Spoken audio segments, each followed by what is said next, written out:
bass family, welcome to Everything Bass. Today we're moving on in the tapping patterns series. We're doing tapping pattern number 5, which I was just playing. It's a real kinetic tapping pattern, and that was a term I learned years ago, but I believe the idea behind that is it's one that just rolls. It's like a machine running. There's no stops and starts. It's a repetitive phrase that kind of sets a foundation for maybe a guitarist to solo over a cool intro to a song. And this one might look complex, but it's actually quite easy, and I'm going to hopefully prove that to you right now. I'd like you to take a moment. If you're a Patreon subscriber, go to patreon.com/everythingbass. Find the post that's called Tapping Pattern 5. It's super simple. Open the post, you'll see a little link. It's a PDF. Click on that, print it out, and you'll have the music to follow along, which I think might help because this one has a bunch of, it's a very interesting melodic pattern. I'll do my best to describe it. But if you're not a subscriber, it's really very low monthly fee, a very low monthly fee. But I just want to be able to give this material to you guys, so hopefully the lessons, the videos are more effective for you, more valuable. So let's start. As always, if it seems complex, break it down to the smallest element. We're going to start with a fretting hand, and you're going to be tapping on the 7th fret on the A string. I'm sorry, down here. It's been a long day. So 7th fret, and your next action is going to be also with the left hand, the 9th fret. So it starts with this. Now E to F sharp for those of you following along at home, and then a 12th fret on the same string. So your first action is, with your fretting hand, you're going to tap that 12.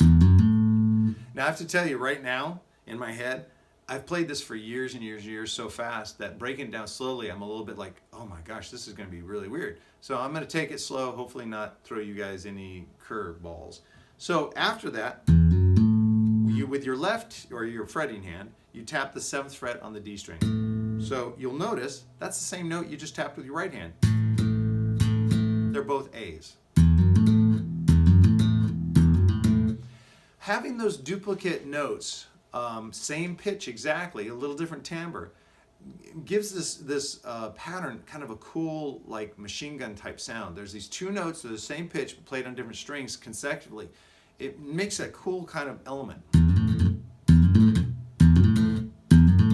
All right, let me get back into it.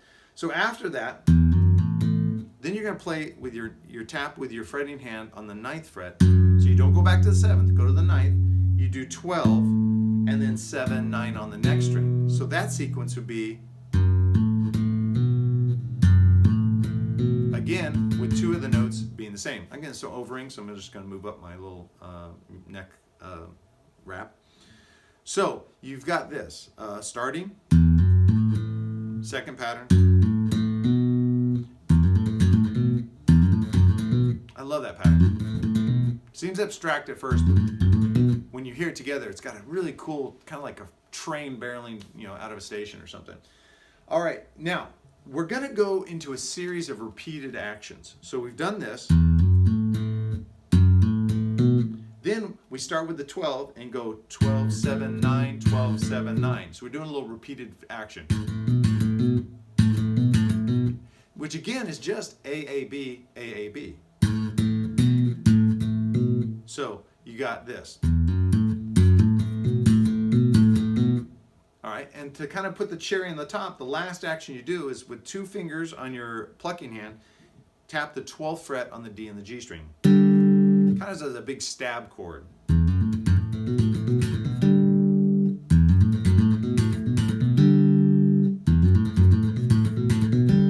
Like that. Now the second measure starts the exact same way, but I wanted to put a variation to create a little more energy and also not make it a one-bar pattern. I think a one-bar pattern repeating over and over again can get a little bit monotonous. This second pattern starts the same way, 7, 9, 12. And after the second group, which is 9, 12, 7, 9, now do the same thing, 12 and 12, 7, 9, 13, 13, 7, 9, 14, 14.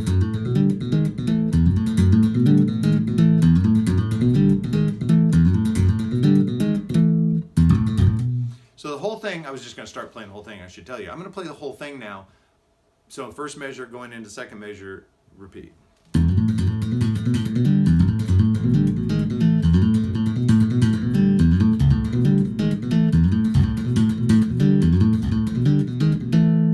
And slowly, because I do get some very good constructive criticism about slowing down my examples, I will do that right now.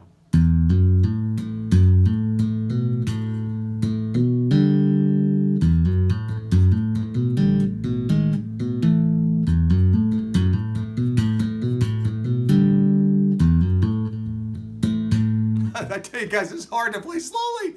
Oh my gosh.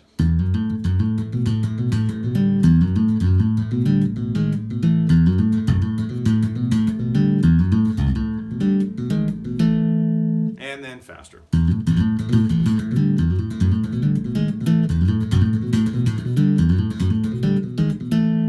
think it's a cool lick, and it's definitely one that there's no independence involved, which means you're not asking your fretting hand or your plucking hand to do anything. It's a totally different rhythm of your right hand, your plucking hand. Oh my gosh, so many hands. Everything is done in sequence, so nothing has to be kind of worked out. There's no independence. Not like playing the piano where you have something going on here that's separate from going on here. So I think that's okay.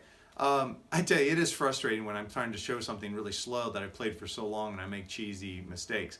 So don't do that. Just practice slowly, get it down. Take one, I'd say take one beat at a time. So if you start with this, get real comfortable with that. Then next one. Then put them together. Gosh, man, kind of embarrassed, guys, how bad I cheesed those slow examples. I'm sorry about that. So that is tapping pattern number 5. What do you think? Download the sheet music, follow along, definitely helps on this one. And especially as we get more evolved in the tapping patterns, you're going to probably want to invest in becoming a Backstage Pass member, be able to get all the written material. I think it helps seeing it in tab because you'll be able to see which notes are tapped with the plucking hand, which are tapped with the fretting hand, things like that. I think it keeps it more organized. I find it does. All right, so I'm doing something a little different for today's encore item. I'm not immune to getting like burnt out on practice, uninspired. Maybe the stresses of life are affecting my practice time, and I have to kind of get re-energized. And I thought it'd be helpful to share with you how I do that, because I do just over the years talking to different players, people I've known who we reconnect at a trade show or at a music store. And they'll, invariably say, man, yeah, for a couple months there, I was really just not into it and took a step away. And I'm familiar. I know. I'm not immune to it. One thing that helps me, and sometimes it's a little bit of an investment, but it pays off dividends, is I always got inspired by seeing bands play live. And so I started buying and collecting live concert DVDs and Blu-rays. Actually, when I first started doing it, I was collecting them on VHS tapes. And so today I'm going to share one that always gets me fired up to practice. And this is Steve Vai live at the Astoria, London. Yeah, Astoria. This video I honestly bought because I had bought some other videos on Amazon.com and it was recommended. It just popped up. And I thought, man, this is awesome. So I got it. And I got it really not even checking out like too much about who's on it, what songs, blah, blah, blah. And I was so pleased to see that the bassist is Billy Sheehan. And Billy has always been a super inspirational person in my life. Got to know him personally at Musicians Institute and then afterwards. And his playing always fires me up. And I just think he's also one of the most genuine, nice guys out there. Tony Mcalpin plays guitar, but also plays keyboards and will melt your face with his keyboard playing too. Virgil Donati, drummer, I was very interested in because I'd heard people talk about him, but I hadn't seen him play, and this was actually the first chance I got to see him play, and his drum solo is next world.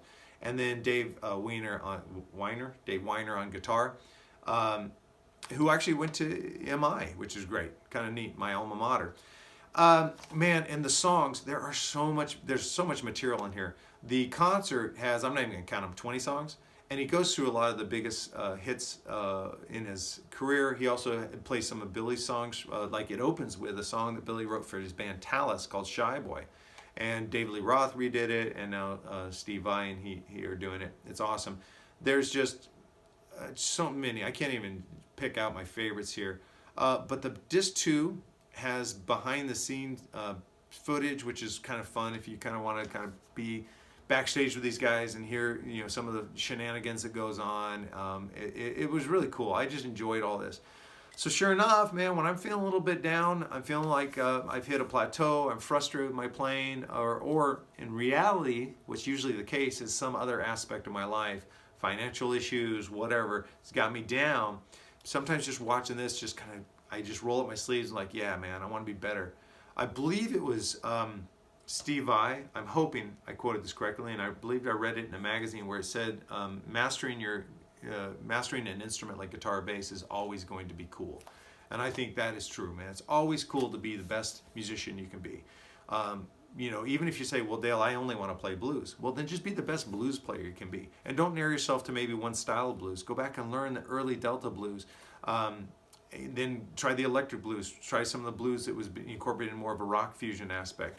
But just never stop learning, and you'll always stay in love with the instrument. If you're plateauing, I want to offer this to you guys. If you feel like you've plateaued, you're stuck, you're kind of falling out of love with the instrument, message me, or put in the comments of this video. But if it's too personal, you don't feel like exposing yourself, just email me at dtitus@daletitus.com. Let's get a little conversation going. Let's see what's really going on. Maybe I can suggest some new content. Maybe I suggest some videos that I've already done or that other people have done that maybe can give you some new life. Because the bass is a lifelong thing. It's a forever instrument, something that you should never feel like you've mastered or burnt out on. There's always something we can do to stay in love with this instrument, which is so great.